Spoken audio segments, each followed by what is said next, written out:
Hello everyone and a warm welcome to Achievers YouTube channel. नमस्कार दोस्तों, achievers web की इस खास पेशकश में आपका बहुत बहुत स्वागत है। दोस्तों, आपको थंबनेल बहुत सारी चीज़ बताया होगा। यदि नहीं बताया होगा तो घबराए नहीं, हमारे साथ रहे, मैं आपको सब बताता हूँ। ठीक है, आज क्या हमें करना है इस सेशन में, आपके लिए महत्वपूर्ण करंट अफेयर्स लाए हैं। फिर से आप पूछिएगा कि भाई सुबह सुबह तो करंट अफेयर्स आया, अब ये कौन सी बला है।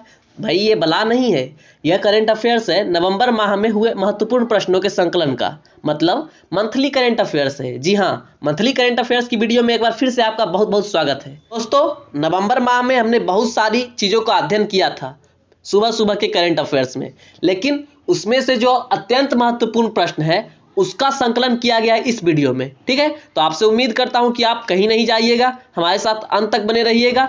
बीच बीच में आपको और वीडियोज के बारे में बताऊंगा जो आपके आगामी एग्जाम्स के लिए महत्वपूर्ण है, तो उसे भी देखिएगा। लेकिन याद रहे, कोई भी वीडियो आपको देखना है इस वीडियो के देखने के बाद, और नए नए दोस्तों से मेरा अनुरोध है कि प्लीज़ चैनल को सब्सक्राइब कर दीजिए और बेल आइकन को भी प्रेस कर दीजिए ताकि आपको सभी वीडियोज की नोटिफिकेशन मिल जाए। ठीक है, आज के वीडियो में हम करीब 60 प्रश्नों का अध्ययन करेंगे, वो भी 50 मिनट में। ओके, तो चलिए शुरू करते हैं आज के पहले प्रश्न को। ठीक बा, देखते हैं।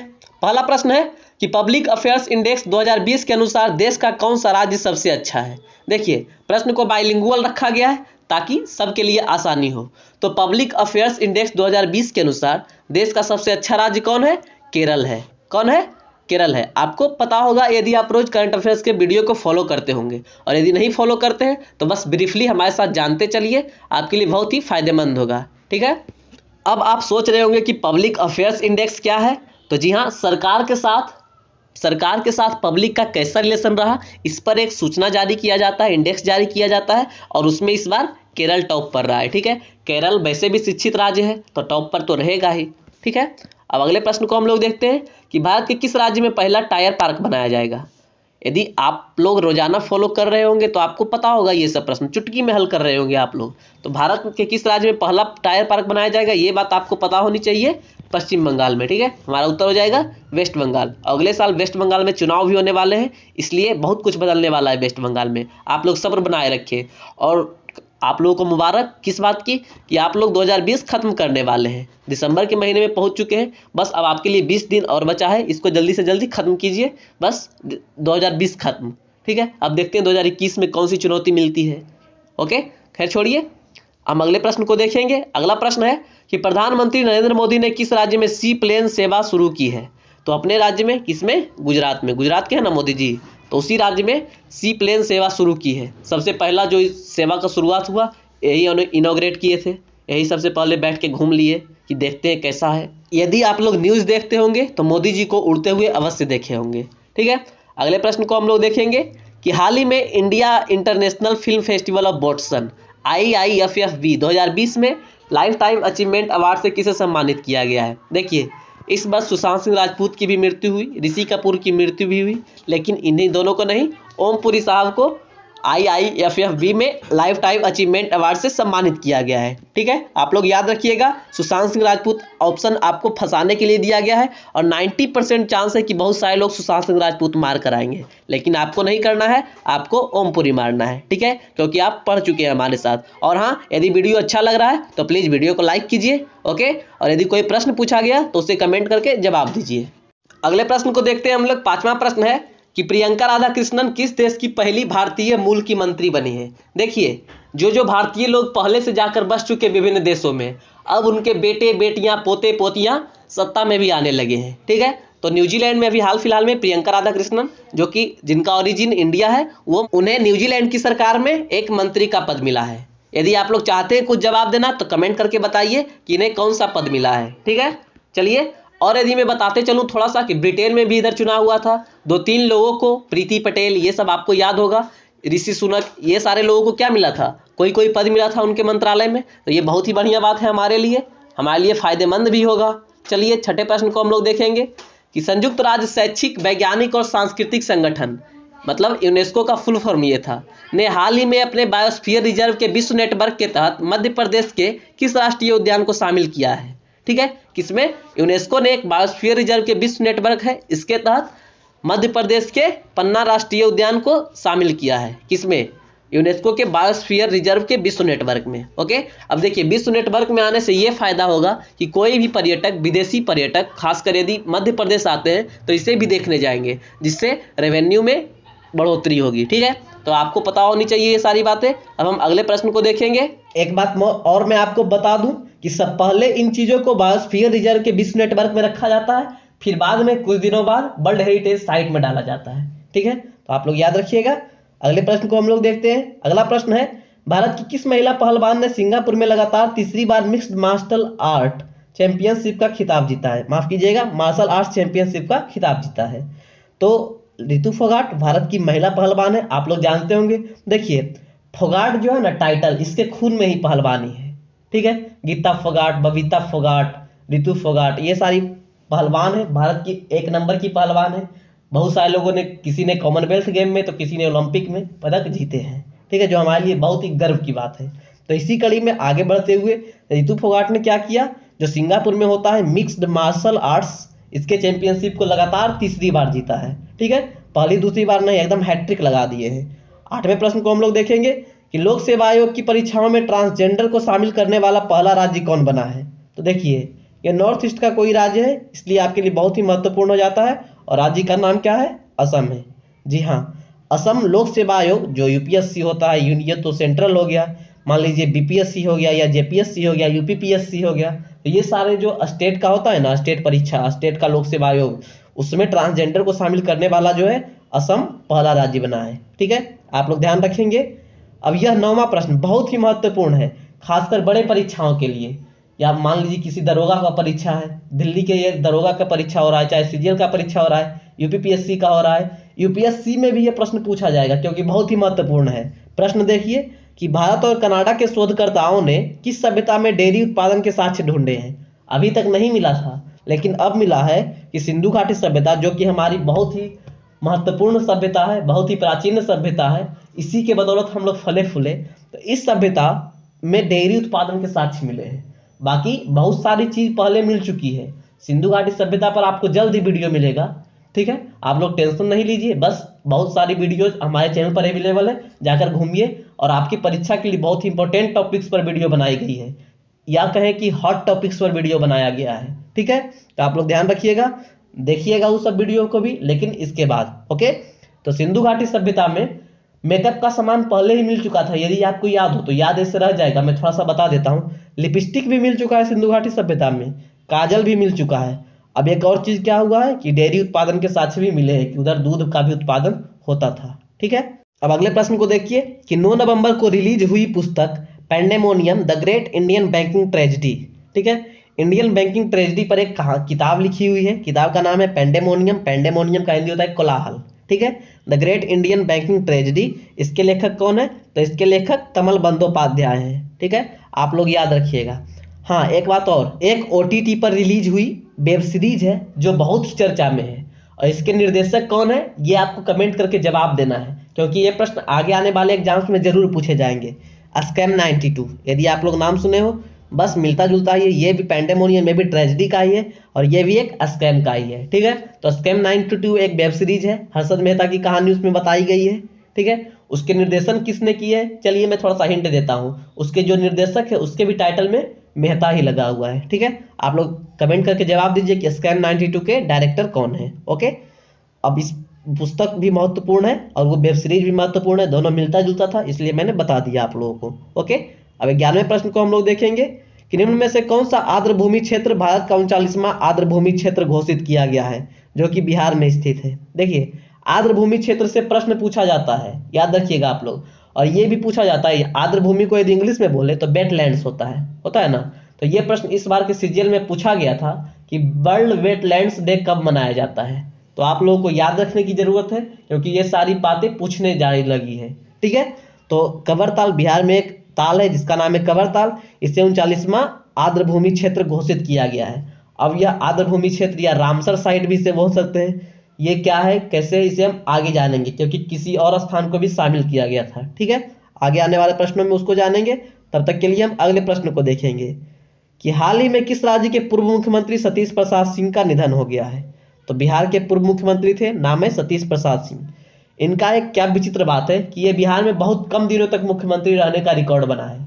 मतलब यदि आप लोगों को लग रहा होगा कि बिहार में बहुत कम दिन तक मुख्यमंत्री जीतन राम मांझी रहे, तो ऐसा नहीं है। ये मात्र 5 दिन तक रहे थे। कौन? सतीश प्रसाद सिंह। और यह प्रश्न, इनका निधन बीपीएससी के परीक्षा के लिए भी महत्वपूर्ण हो जाता है। इनका कब कार्यकाल था, कौन किस पार्टी से थे, ये सारी बातों को याद रखना है। क्योंकि यदि कोई भी पीएससी का एग्जाम आप लोग देते होंगे तो उसमें एक ऑप्शन रहता है इनमें से सभी, और उसके सारों ऑप्शंस को जरूर से ध्यान से पढ़ने की जरूरत है। ठीक है, तो आप लोग ध्यान दीजिएगा। हम अगले प्रश्न की तरफ बढ़ते हैं। अगला प्रश्न है विश्व वन्य जीव कोष WWF मतलब वर्ल्ड वाइल्ड लाइफ फंड की एक रिपोर्ट के मुताबिक सन 2050 तक भारत के कितने शहरों पर पानी का संकट होगा। देखिए आप लोग समझ जाइए, यदि आप कुल्ला करते हैं तो यदि 1 डिब्बे पानी की जरूरत है या 1 लीटर पानी की जरूरत है, वो तो बहुत हो गया, तो आप लोग उसकी जगह पर 3-4 लीटर पानी बर्बाद करते हैं। तो प्लीज संभल कर पानी को यूज कीजिए, क्योंकि यह एक खतरा का रिपोर्ट है कि 2050 तक क्या होता है, 30 शहरों तक आगे आने वाले दिनों में क्या 2050 तक भारत के 30 ऐसे शहर होंगे जहां जल संकट आ जाएगा। ठीक है, आपके तरफ नहीं है, बढ़िया बात है, लेकिन फिर भी रिसोर्सेज को बचाकर चलिए, आगे आने वालों के लिए फायदा होगा। ठीक है, कम से कम दूसरों का ख्याल रखिए। अब देखिए विश्व वन्य जीव कोष क्या है, इसके बारे में कुछ बातें लिखी हुई है, आपको उस समय बताई गई थी। आप चाहे तो इसका स्क्रीनशॉट भी रख सकते हैं। मैं बस कुछ बातें बताऊंगा कि इसका मुख्यालय कहाँ है, स्विट्जरलैंड में है। ओके, और ज्यादा कुछ बताना है नहीं। ठीक है, अगले प्रश्न को हम लोग देखेंगे कि एम्स के डायरेक्टर रणदीप गुलेरिया द्वारा कोविड-19 पर लिखी गई पुस्तक का नाम क्या है। प्रश्न से ही आपको एक बात पता चली है क्या, कि एम्स के डायरेक्टर कौन है, रणदीप गुलेरिया है। इन्होंने कोविड-19 पर एक पुस्तक लिखा है, एक कॉशनरी पुस्तक लिखा है कि भाई समझ जाइए, जब तक हम जीतेंगे नहीं तब तक संभल कर रही है। ठीक है, तो बुक का नाम क्या है, टिल वी विन, मतलब जब तक हम जीतेंगे नहीं तब तक संभल कर रहेंगे। या फिर मोदी जी के शब्दों में इन बातों को बोले कि जब तक दवाई नहीं तब तक ढिलाई नहीं। ठीक है, अब अगले प्रश्न को हम लोग देखेंगे कि हाल ही में किस शॉर्ट फिल्म को best of India short festival 2020 में विजेता घोषित किया गया है। तो नटखट, विद्या बालन की एक मूवी है, डायरेक्टर भी इसमें विद्या बालन थी। ठीक है, इसकी मूवी है नटखट, इसे best of India short film festival 2020 में विजेता घोषित किया गया है। ओके, याद रखिएगा। और उस समय यह फिल्म ऑस्कर के लिए भी क्वालिफाई हो गया था, मतलब ऑफिशियली नहीं, मतलब ऑस्कर के लिए क्वालिफाई होने के रेस के लिए क्वालिफाई हुआ था। ठीक है, ये बात थी। अब 16वें प्रश्न को देखेंगे, बाकी नटखट विद्या बालन की है, ये आपको पता चल चुका है। 16वां प्रश्न है कि प्रधानमंत्री नरेंद्र मोदी ने पोत परिवहन मंत्रालय का नाम बदलकर क्या करने का निर्णय लिया है। तो पोत परिवहन मंत्रालय, ठीक है, मिनिस्ट्री ऑफ शिपिंग का नाम बदलकर क्या किया गया है, पोत परिवहन एवं जलमार्ग मंत्रालय। ठीक है, याद रखिएगा आप लोग, इतना तो आशा कर सकता हूँ, ज्यादा कुछ चेंज हुआ नहीं है। ओके, इसमें जलमार्ग मंत्रालय भी ऐड हो गया है। अब अगले प्रश्न को देखेंगे, बहुत ही महत्वपूर्ण क्वेश्चन है, आगे आने वाले एग्जाम में पूछे जाएंगे। प्रश्न है कि हाल ही में मुख्य सूचना आयुक्त कौन बने हैं। CIC, शॉर्ट में इसे CIC भी पूछ देता है कि CIC कौन है। तो अभी यशवर्धन कुमार सिन्हा है। इसके पहले कौन थे ये मैं नहीं बताऊंगा, आप बताइएगा। देखता हूं आप लोगों में कौन कौन जवाब देते हैं। और फिर से एक बार मैं कहूंगा कि यदि प्रश्न अच्छा है, यदि आपको समझ आ रहा है बातों को, तो प्लीज अपने दोस्तों में शेयर कीजिए, हमें भी अच्छा लगेगा। कमेंट कीजिए बातों को, वीडियो कैसा लगा ये भी कमेंट करके बताइए। ओके, और लाइक्स तो भाई दे ही दीजिए, लाइक्स देने में आपका क्या जाता है। चलिए 98वें प्रश्न को देखेंगे, अब आपकी मर्जी। प्रश्न है कि who has become the 46th president of America after defeating Donald Trump recently. तो देखिए जो बाइडेन अमेरिका के 46वें राष्ट्रपति बने हैं। ओके, जो बाइडेन हिस्ट्री में ऐसे राष्ट्रपति बन चुके हैं जिन्हें सबसे ज्यादा वोट प्राप्त हुआ था। ठीक है, ये बराक ओबामा को पीछे छोड़ दिए हैं। अच्छा, मैं एक इंटरेस्टिंग बात बताता हूँ, जब बराक ओबामा राष्ट्रपति थे तो जो बाइडेन क्या थे, उपराष्ट्रपति थे। अब देखिए जो बाइडेन राष्ट्रपति बने तो कुछ सालों बाद क्या होगी, कमला हैरिस भी राष्ट्रपति बन सकती है, जो कि भारतीय मूल की है। तो ये बात आपको याद रखना है कमला हैरिस के बारे में। अभी फिलहाल उपराष्ट्रपति है। ओके, कमला हैरिस के बारे में एक और इंपॉर्टेंट फैक्ट क्या है कि अमेरिका की पहली महिला अश्वेत और एशियाई अमेरिकी राष्ट्रपति है। कौन, कमला हैरिस। ठीक है, और यह कार्यालय संभालने वाली पहली महिला होगी। और जो बाइडेन किस पार्टी के हैं, डेमोक्रेटिक पार्टी के। ओके, अब 19वें प्रश्न को हम लोग देखते हैं। 19वां प्रश्न है कि हाल ही में तेजपुर लीची को GI टैग मिला है, यह किस राज्य से संबंधित है। देखिए लीची तो शाही लीची मुजफ्फरपुर का ही याद आएगा आप लोगों को, लेकिन चलिए एक और लीची है, तेजपुर लीची है। असम में एक शहर है तेजपुर, उस पर नाम है इसका तेजपुर लीची का। ठीक है, तो यह असम का है, मैं तो अभी आपको बता ही दिया। हाँ, अब GI टैग से याद आया, आप लोग हमारे चैनल पर भ्रमण कीजिए, यूट्यूब चैनल पर, और देखिए जीआई टैग का एक बहुत ही महत्वपूर्ण वीडियो और बहुत ही शानदार तरीके से समझाया गया वीडियो है। आप लोग जाकर देखिए, आपको बहुत अच्छा लगेगा। ठीक है, और फिर आप लाइक भी अवश्य करोगे क्योंकि बहुत ही बढ़िया कंटेंट है आपके एग्जाम्स के लिए। ओके, अब अगले प्रश्न को हम लोग देखते हैं। अगला प्रश्न है कि हाल ही में आई पुस्तक your best day is today के लेखक कौन है। बहुत ही बढ़िया बात है, और पुस्तक भी बढ़िया होगी, मैंने अभी पढ़ी नहीं है। पुस्तक का नाम है your best day is today. आपका जो बहुत बढ़िया वाला दिन है ना, वो आज ही है, बस आप लोग शुरू हो जाओ कोई काम करने के लिए। ठीक है, और इस पुस्तक के लेखक कौन है? अनुपम खेर के हैं। ठीक है, और एक बात और, अनुपम खेर जी एक और पुस्तक लिखे हैं जो आपके लिए महत्वपूर्ण हो सकता है। पुस्तक का नाम है, रखिएगा, इनका एक और पुस्तक जो आपके लिए महत्वपूर्ण हो सकता है, लेसन्स लाइफ टाउट मी अननोइंगली। ठीक है, और एक और है the best thing about you is you. ठीक है, ये भी बहुत बढ़िया पुस्तक है।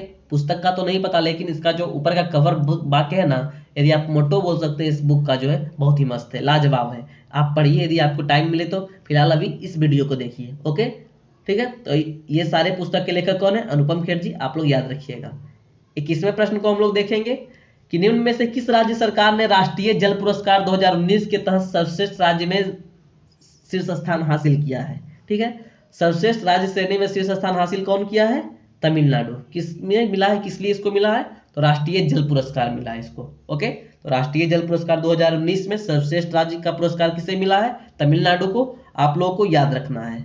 ओके, अब देखिए, जल से मुझे याद आया, मोदी सरकार ने पहली बार जल शक्ति मंत्रालय का गठन किया है।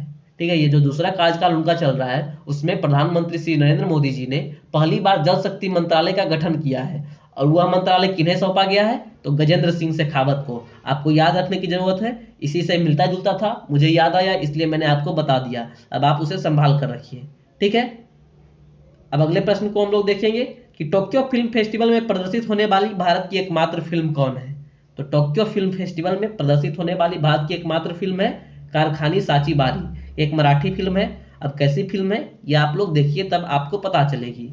ठीक है, टोक्यो फिल्म फेस्टिवल जो 2020 में हुआ है, टोक्यो में हुआ है, इसमें भारत की एकमात्र फिल्म कौन है? कारखानी साची बारी, बाकी सब कुछ नहीं है। ओके, अगले प्रश्न को हम लोग देखेंगे। उसके पहले एक और बात आप जानिए कि इस फिल्म का निर्देशन किसने किया था?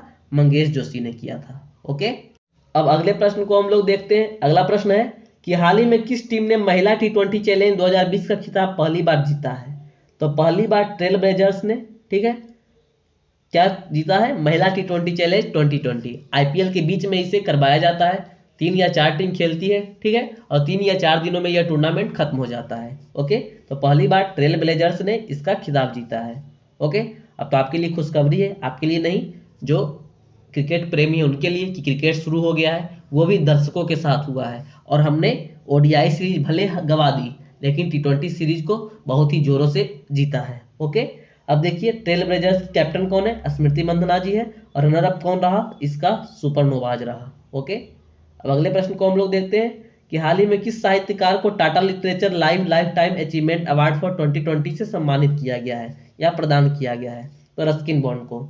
रस्किन बॉन्ड को टाटा की तरफ से Tata literature life time achievement award से सम्मानित किया गया है। ओके, आपको क्या करना है? कुछ नहीं करना है, बस रस्किन बॉन्ड की 2020 में आई एक किताब का नाम आपको कमेंट करके जवाब देना है। ओके, यदि 2020 में इनका कोई पुस्तक नहीं आया है तो 2019 में इनकी आई पॉपुलर बुक का नाम कमेंट करके जवाब देना है। आई होप आप लोग इतना कर लोगे। नहीं करोगे भी तो कोई बात नहीं है। ओके, करोगे तो आपका ही फायदा होगा।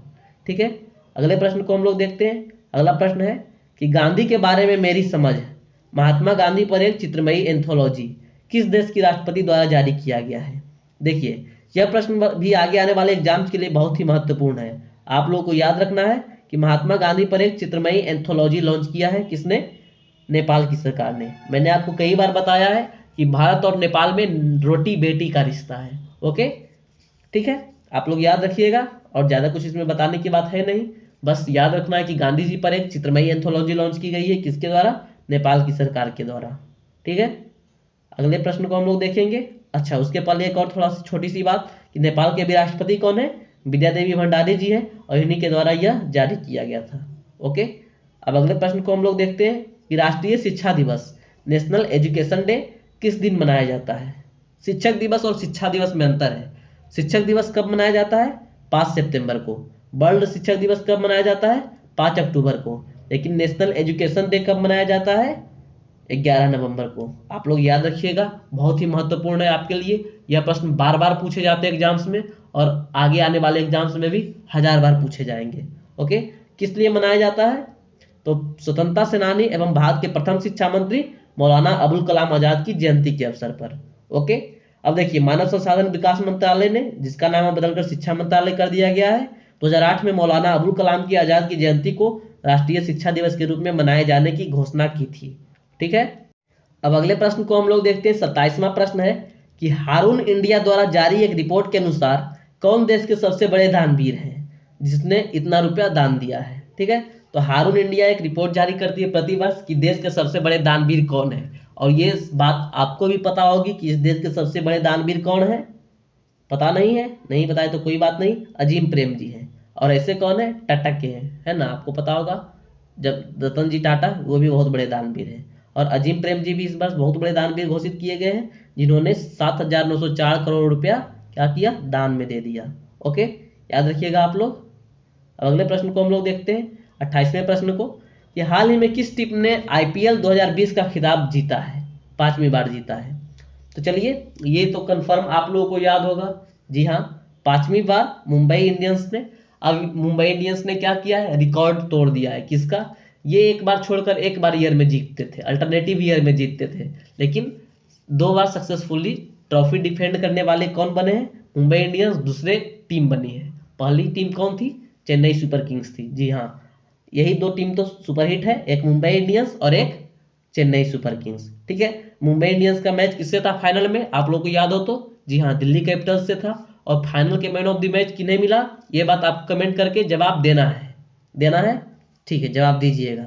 ओके, अगले प्रश्न को हम लोग देखते हैं। अगला प्रश्न है कि कोलिंस डिक्शनरी द्वारा बर्ड ऑफ द ईयर के रूप में किसे चुना गया? तो कोलिंस डिक्शनरी द्वारा बर्ड ऑफ द ईयर के रूप में लॉकडाउन को चुना गया है। लेकिन एक और डिक्शनरी द्वारा, कौन डिक्शनरी? हाँ, कैम्ब्रिज डिक्शनरी द्वारा बर्ड ऑफ द ईयर के रूप में किसे चुना गया है? क्वारंटाइन को चुना गया है। ओके, तो आप लोग याद रखिएगा, एक में लॉकडाउन को और एक में क्वारंटाइन को। ठीक है, अब अगले प्रश्न को हम लोग देखेंगे, जो आपका 30वां प्रश्न है कि हाल ही में म्यांमार में हुए चुनाव में आंग सान सू की ने म्यांमार चुनाव जीतने का दावा किया है।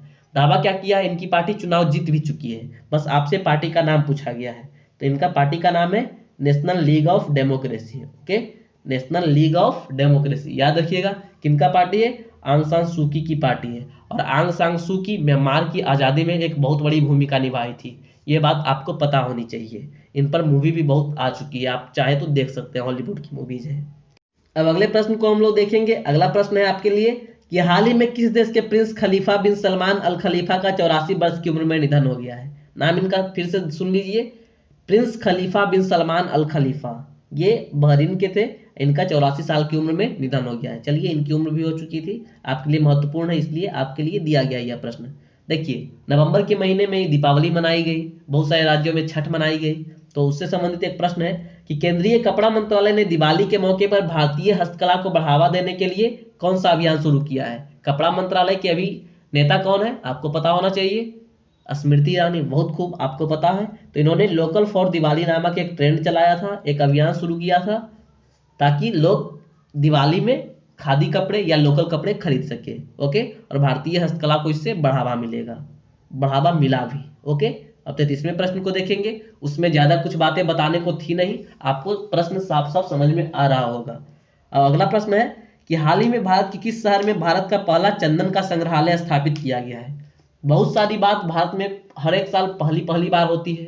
ठीक है, और आपको हो सके तो कुछ दिनों बाद उससे संबंधित एक वीडियो मिलेगा कि पिछले एक साल में क्या नई नई चीज हुई है, यूनिक चीजें हुई है, जो आपके एग्जाम्स में आ सकते हैं। ओके, मतलब भारत में पहली बार इधर क्या हुई है, लेटेस्ट। ओके, तो चेन्नई के तमिलनाडु के चेन्नई में भारत का पहला चंदन का संग्रहालय स्थापित किया गया है। चंदन किसे बोलते हैं? सैंडलवुड को। जी हाँ, सैंडलवुड म्यूजियम है।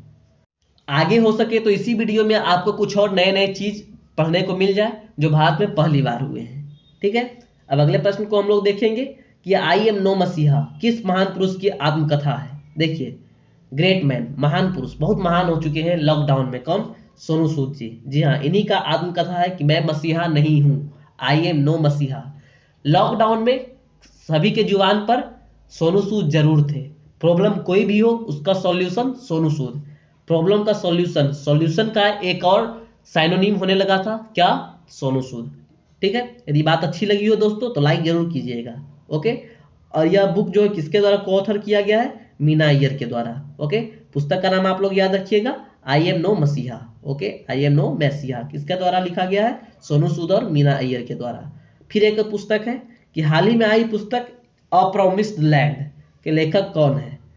अ प्रॉमिस्ड लैंड के लेखक है पूर्व राष्ट्रपति बराक ओबामा जी। ठीक है, ऐसा तो नहीं लग रहा है आप लोगों को कि यह प्रॉमिस्ड लैंड है कि इन्होंने वादा किया था जो बाइडेन से कि हम तुमको राष्ट्रपति बनवाएंगे और उसी पर पुस्तक लिख दिया है। जी नहीं, ऐसा कुछ नहीं है, ये इनका अलग पुस्तक है अ प्रॉमिस्ड लैंड, और इसके लेखक कौन है, पूर्व राष्ट्रपति रह चुके बराक ओबामा जी। अब 36वें प्रश्न को आप लोग देखिए, महत्वपूर्ण प्रश्न है, दिवाली से ही संबंधित प्रश्न है कि दीपावली के अवसर पर कितने दिए एक साथ जलाने का अयोध्या शहर ने गिनीज बुक में वर्ल्ड रिकॉर्ड बनाया है। पिछले साल भी अयोध्या शहर ने रिकॉर्ड बनाया था। ठीक है, इस बार भी रिकॉर्ड बनाया है। इस बार 5 करोड़ से ज्यादा दिए, ठीक है, सॉरी 5 करोड़ मैंने बोल दिया, 5 लाख से ज्यादा दिए जलाया है, 5.5 लाख से ज्यादा दिए भी जलाया है। एक्यूरेट देखिए, आपसे पूछेगा नहीं, बस आपको याद रखना है कि लगभग में याद रखना है कि 5.5 लाख से अधिक दिए जलाए गए हैं और यह गिनीज वर्ल्ड बुक में रिकॉर्ड बन गया है। ओके, अब अगले प्रश्न को हम लोग देखेंगे। अगला प्रश्न है कि जैन आचार्य श्री विजय वल्लभ सुरेश्वर जी महाराज की 151वीं जयंती समारोह के अवसर पर 16 नवंबर को स्टैच्यू ऑफ पीस का अनावरण किसके द्वारा किया गया। ठीक है, किसके द्वारा किया गया, नरेंद्र मोदी के द्वारा। उस दिन भी बहुत ही बेहतरीन तरीके से समझाया गया था, आज भी आपको बेहतरीन तरीके से समझाया जाएगा। याद रखिएगा, यह स्टैच्यू ऑफ पीस है और एक और कौन है, स्टैच्यू ऑफ यूनिटी है, तो दोनों में अंतर है।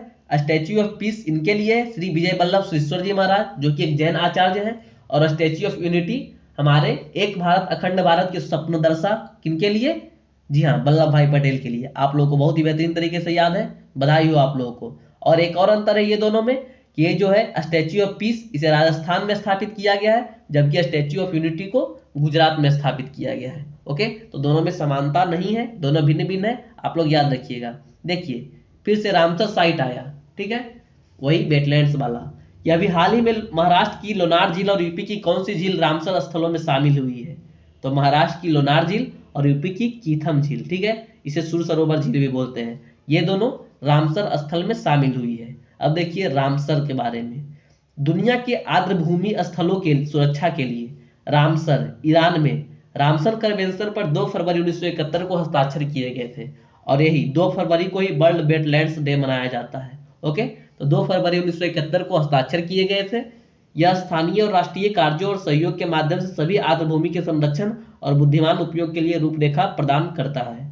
ओके, तो बाकी बातें आपको पता चल गई है, अब इन बातों को छोड़ेंगे, एक और बात को सिर्फ जानेंगे कि चिल्का झील रामसर साइट में जोड़ने जाने वाली पहली भारतीय आर्द्र भूमि थी, मतलब वेटलैंड थी। ओके, रामसर साइट के बारे में जानने के बाद अब समय आ गया है कि आप लोगों को अगला प्रश्न बताया जाए, और यह प्रश्न बहुत ही आसान सा प्रश्न है और आप लोगों को पता होनी चाहिए। प्रश्न है कि हाल ही में बिहार के मुख्यमंत्री नीतीश कुमार कितनी बार बिहार के मुख्यमंत्री के रूप में शपथ लिए हैं, तो इन्होंने रिकॉर्ड कायम कर दिया है, 7वीं बार शपथ लिया है मुख्यमंत्री के रूप में। ये बीच बीच में दल बदल करके 7 बार पहुंच चुके हैं। ओके, और बाकी कुछ बात हम बताएंगे आपको पॉलिटी से संबंधित अब कि मुख्यमंत्री के बारे में किस आर्टिकल में दिया गया है।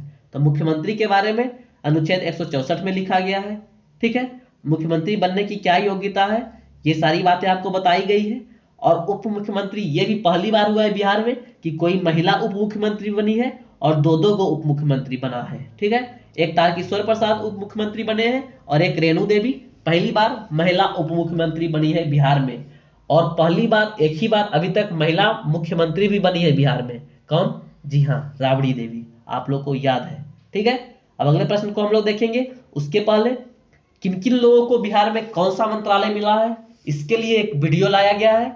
ठीक है, हमारे साइट पर, सॉरी हमारे चैनल पर उपलब्ध है, आप लोग जाइए, जाकर देखिए और उसे एंजॉय कीजिए। 100% यदि आप लोग बिहार के लिए सिर्फ पढ़ाई कर रहे हैं तो उसमें प्रश्न पूछा जाएगा। ओके, अब अगले प्रश्न को हम लोग देखेंगे कि कहाँ विश्व की पहली बच्चों के लिए लाइब्रेरी लॉन्च की गई है।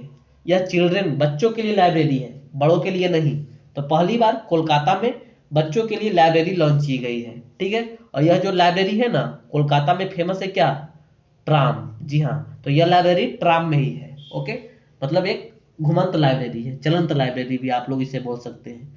अब अगले प्रश्न को देखेंगे। देखिए फिर से एक नया चीज है कि हाल ही में एशिया की पहली सौर ऊर्जा संचालित कपड़ा मिल की शुरुआत कहाँ हुई है। सौर ऊर्जा से संचालित कपड़ा मिल एशिया में पहला है। कहाँ? महाराष्ट्र के इंडिया में। ठीक है, मतलब इंडिया के महाराष्ट्र में पहली बार सौर ऊर्जा से संचालित कपड़ा मिल की शुरुआत हुई है। और महाराष्ट्र में भी कहाँ? परभनी डिस्ट्रिक्ट में। ओके, परभनी जिले में। अब अगले प्रश्न को देखिए कि हाल ही में आई एक रिपोर्ट के अनुसार देश के किस राज्य का लिंगानुपात सबसे अधिक है। बहुत ही महत्वपूर्ण प्रश्न है, देख लीजिए। अरुणाचल प्रदेश का लिंगानुपात जो है ना सबसे अधिक है। ओके, और सबसे कम किसका है? मणिपुर का है। आप लोग याद रखिएगा। अरुणाचल प्रदेश का कितना है? तो 1000 पुरुष पर 284 महिला है। और मणिपुर का कितना है? 1000 पुरुष पर 757 महिला है।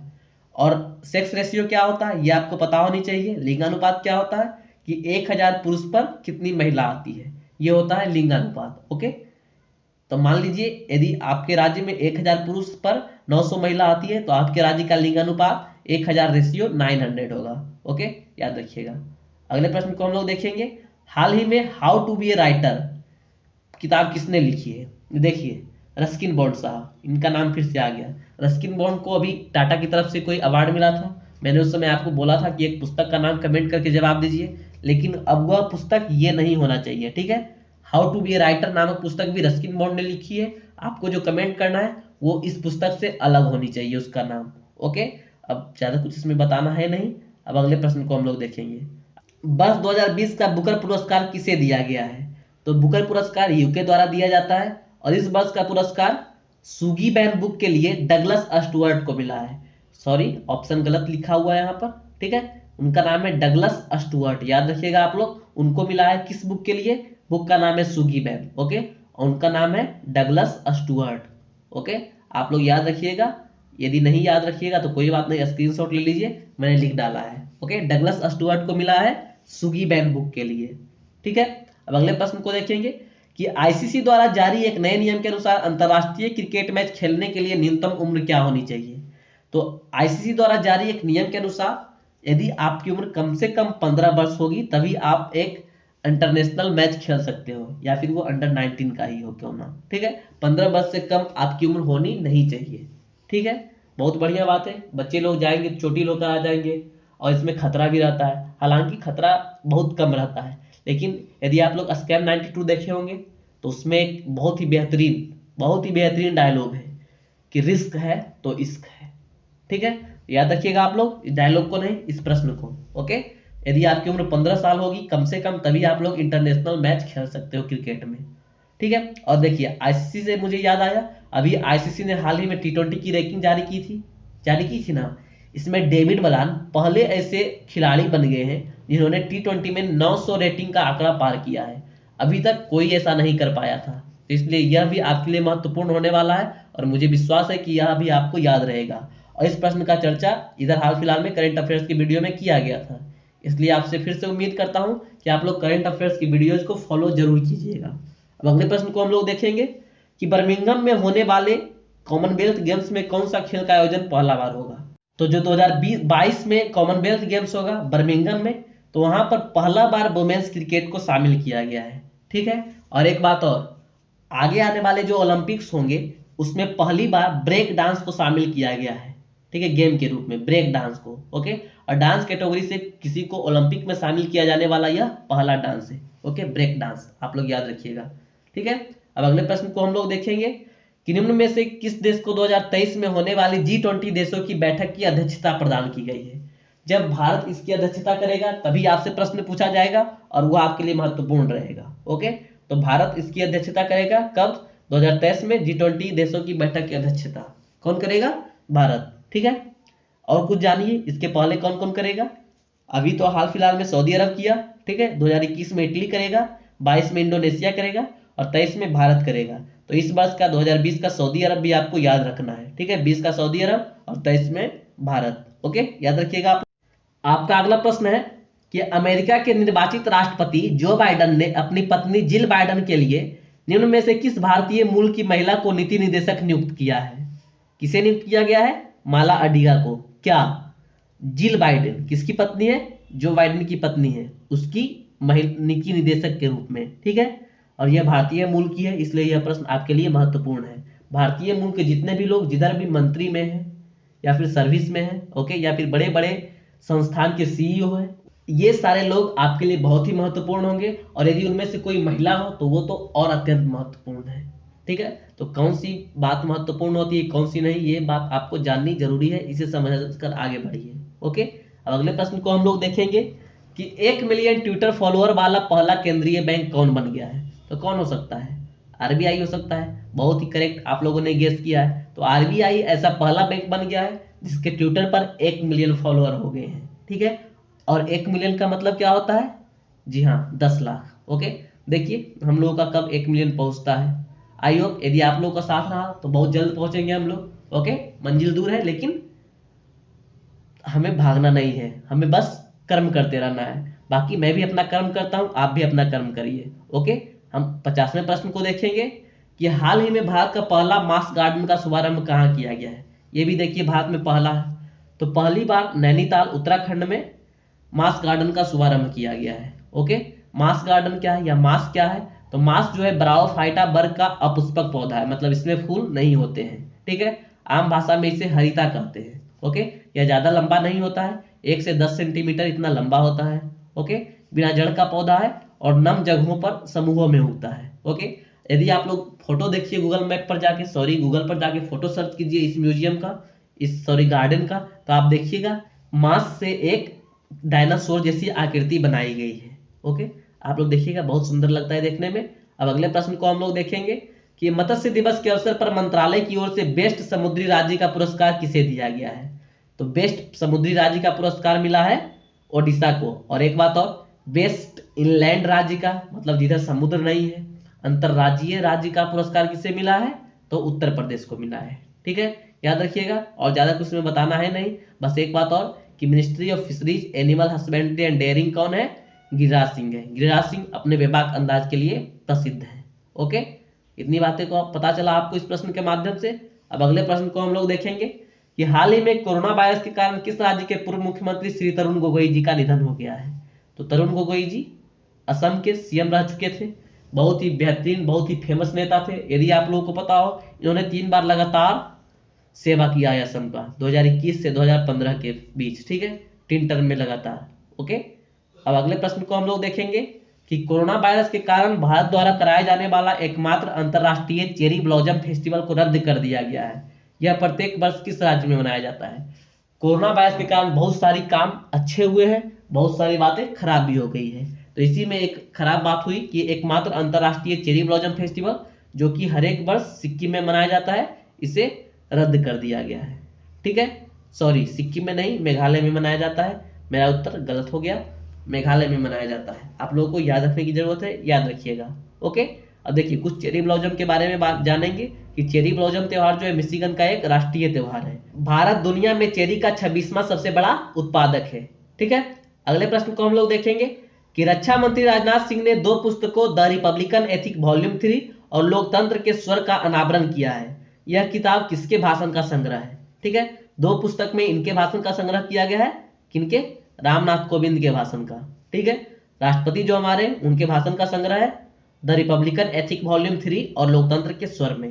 ओके, बस इनके भाषण, जितने भी भाषण दिए, बहुत बार आप लोगों ने सुना होगा कि गणतंत्र दिवस के पूर्व संध्या पर राष्ट्रपति का और राष्ट्र के नाम संबोधन। ठीक है, स्वतंत्रता दिवस की पूर्व संध्या पर राष्ट्रपति का राष्ट्र के नाम संबोधन। तो उन सारी भाषणों का संग्रह किया गया ये 2 पुस्तक में। ठीक है, अगला प्रश्न है कि 1300 साल पुराना भगवान विष्णु मंदिर पाकिस्तान के किस जिले में खोजा गया है?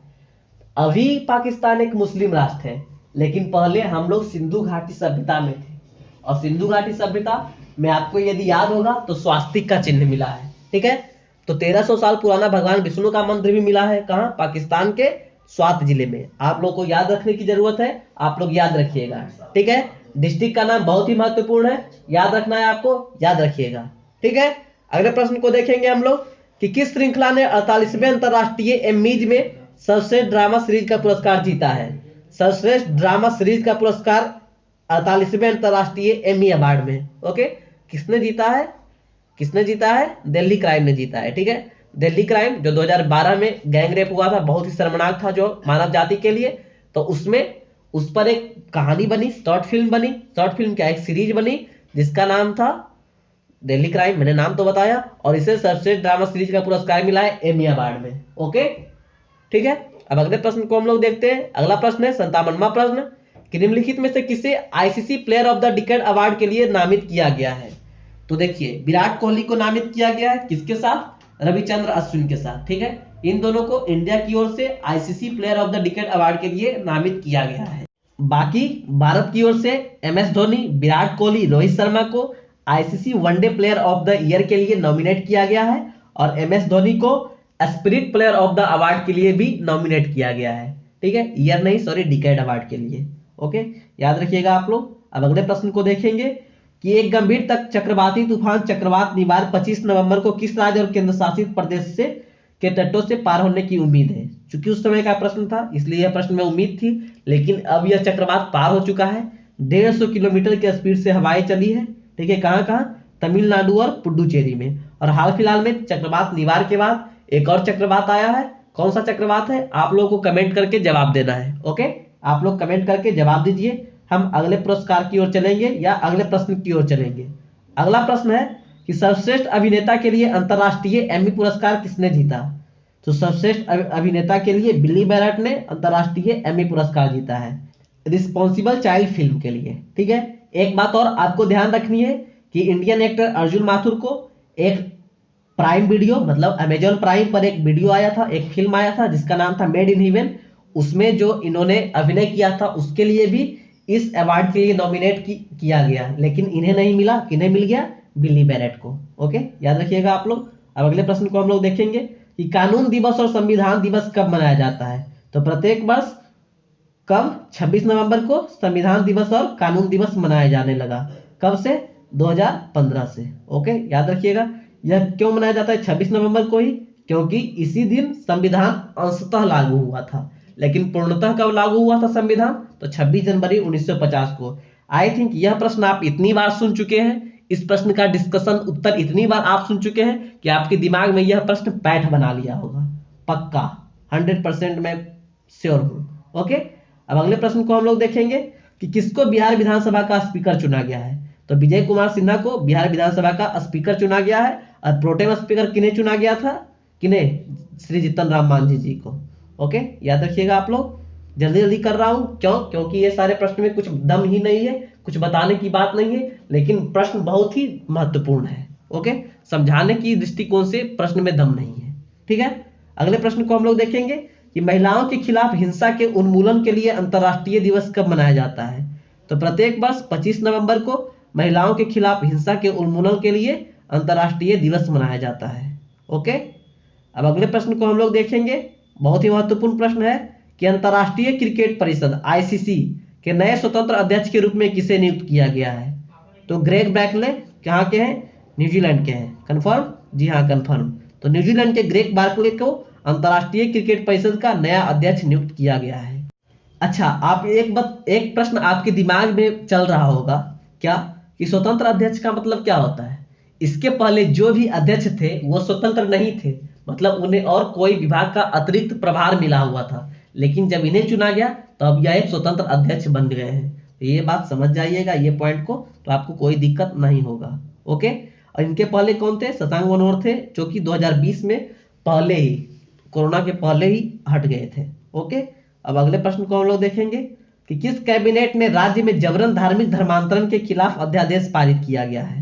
तो उत्तर प्रदेश के कैबिनेट द्वारा यह अध्यादेश किया, अब यह रूल भी पारित हो गया है कि यदि आप जबरन धार्मिक धर्मांतरण करवाइएगा तो आपको 5 साल का जेल भी हो सकता है। ओके, और 10,000 से लेकर 50,000 के बीच में फाइन भी हो सकता है। ओके, ये सारी बातें थी, आप लोग को याद रखने की जरूरत है, आप लोग याद रखिएगा, ठीक है। अगला प्रश्न है कि हाल ही में भारत की ओर से ऑस्कर अवार्ड 2021 के लिए किस फिल्म को नॉमिनेट किया गया है? तो जी हाँ, जलीकट्टू मूवी को, ठीक है। मलयालम फिल्म है जलीकट्टू, इसको भारत की ओर से एकदम कंफर्म है, ऑफिशियली नोटिफिकेशन आया था कि जलीकट्टू को ऑस्कर के लिए नॉमिनेट किया गया है। देखिए, हम लोग नॉमिनेट तो कर देते हैं, पर पता नहीं उधर क्यों नहीं हम लोग अवार्ड जीत पाते हैं। अच्छा, कोई गम नहीं, कभी हमारा भी वक्त आएगा, हमारा भी जलवा चलेगा ऑस्कर पर, ठीक है। अच्छा, ये बात भी आपको याद रखने की जरूरत है कि जलीकट्टू मूवी को किसके द्वारा डायरेक्ट किया गया है? तो लिजो जोस पेलिसारी, ठीक है। याद रखिएगा। अगले प्रश्न को हम लोग देखते हैं कि भारतीय कंप्यूटर उद्योग के पिता कौन थे जिनका निधन हो गया है। तो ये FC कोहली थे। यदि इनका पूरा नाम जानिए तो फकीर चंद कोहली इनका पूरा नाम था। ठीक है, ये सॉफ्टवेयर इंडस्ट्री के पितामह भी कहे जाते थे भारत के। ठीक है, और इनका हाल फिलहाल में निधन हो गया है और यह निधन आपके लिए बहुत ही महत्वपूर्ण है, आपके लाइफ के लिए महत्वपूर्ण है, आपके परीक्षा के लिए महत्वपूर्ण है। ठीक है, इसलिए आपको यह याद रखना होगा कि फकीर चंद कोहली किस क्षेत्र से संबंधित थे, तो टेक्नोलॉजी या सॉफ्टवेयर इंडस्ट्री के क्षेत्र से। ठीक है, ओके। अगले प्रश्न को हम लोग देखेंगे कि भारत वैश्विक आतंकवाद सूचकांक में कौन से स्थान पर है। ठीक है, ग्लोबल टेररिज्म इंडेक्स GTI में कौन से स्थान पर है इंडिया। तो भारत ज्यादा दूर है नहीं, बस 8वें स्थान पर है। हम जस्ट पाकिस्तान से पीछे हैं। पाकिस्तान 7वां स्थान पर है और हम लोग 8वें स्थान पर है, जो कि थोड़ी सी शर्म की बात है। ठीक है, और अफगानिस्तान जो है टॉप पर है। खुश हो रहा होगा। चलिए अगले प्रश्न को हम लोग देखते हैं। अगला प्रश्न है कि हाल ही में 30 नवंबर को गुरु नानक देव की जयंती मनाई गई। यह उनकी कौन सी जयंती थी। तो कार्तिक पूर्णिमा के अवसर पर गुरु नानक देव की जयंती मनाई जाती है और यह उनकी 551वीं जयंती थी। ठीक है, ओके, आप लोग याद रखिएगा। अब हम लोग आज के अंतिम प्रश्न को देखेंगे। आज का अंतिम प्रश्न है कि कैम्ब्रिज डिक्शनरी के द्वारा बर्ड ऑफ द ईयर 2020 से किसे नामित किया गया है। अभी आप लोगों ने किसी और यूनिवर्सिटी के बर्ड ऑफ द ईयर को पढ़ा, अब आप लोग कैम्ब्रिज डिक्शनरी के बर्ड ऑफ द ईयर को पढ़िए। लेकिन यदि आपने उस वीडियो को उस समय यदि आपने देखा होगा ध्यान से, तो इस वर्ष आपको कोई दिक्कत नहीं हो रही होगी। जी हाँ, क्वारंटीन को कैम्ब्रिज डिक्शनरी द्वारा बर्ड ऑफ द ईयर 2020 से नामित किया गया है। तो आई होप दोस्तों कि आज का सेशन आपको बहुत अच्छा लगा हो, और यदि बहुत अच्छा लगा है तो क्या करना है आपको, वीडियो को लाइक करना है। तो जोर से वीडियो को लाइक कीजिए। जितने प्रश्न पूछे गए जवाब क्या करना है, कमेंट में करके जवाब देना है। तो चलिए जवाब दीजिए। ओके, और हाँ, यदि अच्छा लगा हो, यदि हमारी मेहनत आपको अच्छी लग रही हो, तो वीडियो को अपने यार दोस्तों में शेयर कीजिए। ठीक है, और हमारे चैनल पर विजिट कीजिए। यूट्यूब चैनल पर बहुत सारे इंस्पायरेशनल वीडियोज है, बहुत सारे आपकी परीक्षा के दृष्टिकोण से वीडियोज हैं डाले हुए हैं, आप लोग जाकर देखिए। ओके, एक बात और, यदि आपको फ्री में स्टडी मटेरियल पढ़ना हो कोई भी सब्जेक्ट का, तो नीचे लिंक दिया हुआ डिस्क्रिप्शन में हमारी वेबसाइट का www.achieversweb.in, उधर भी आकर आप लोग घूमिए, आपको बहुत अच्छा लगेगा। ठीक है, यदि आप रोज क्यूज देना चाहते हैं इंग्लिश की और GS की, तो उसका भी हमारे पास टेलीग्राम चैनल का लिंक नीचे दिया हुआ है। आप लोग आइए, हमसे जुड़िए और हमारे साथ क्यूज दीजिए। ओके, ठीक है दोस्तों, तो मिलता हूं आपसे अगले महीने अगले करंट अफेयर्स में, मंथली करंट अफेयर्स में। ओके, अपना ध्यान रखिएगा, घर पर रहिएगा। जल्द ही हम लोग वैक्सीन खोज लेंगे। वैक्सीन खोज क्या लेंगे, जल्द ही वैक्सीन मार्केट में आ जाएगा। ओके, तो ध्यान रखिएगा आप लोग। ठंड भी बहुत है, ठंड से भी बच के रहिएगा। जय हिंद, शिवम साइनिंग आउट।